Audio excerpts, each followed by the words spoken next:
The statistics are quite worrying because what we see is, compared to 2014, 2015 saw a steep rise in anti-Semitic crimes, and in particular, a 50% rise in violent crimes.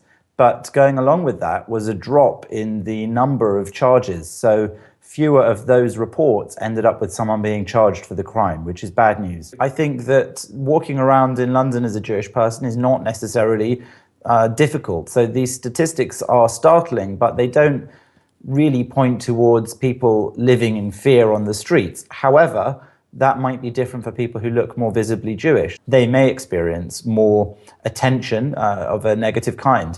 But I don't think that even the ultra-Orthodox necessarily are walking around in fear here. In the meantime, Britain is still a pretty safe and comfortable place for British people, Jewish people in Britain to live. And what we're hoping to emphasize by publishing these figures is that there's a lot of work to be done to keep it that way. We don't really want Britain to go the way of France, where several thousand Jews from France left apparently for good after those killings that took place there in recent years.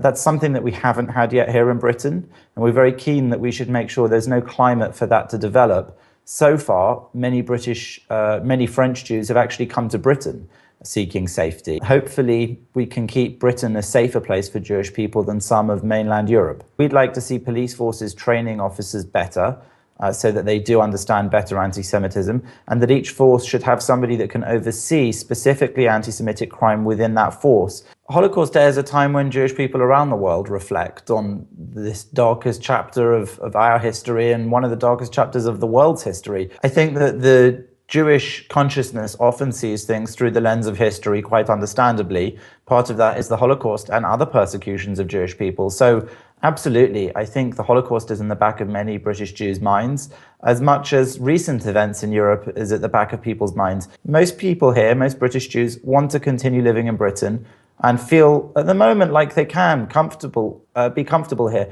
But they want to feel that that's going to be the case in 10, 20, 30, 40 years. So now is the time for that to be set in stone, that they will feel comfortable here.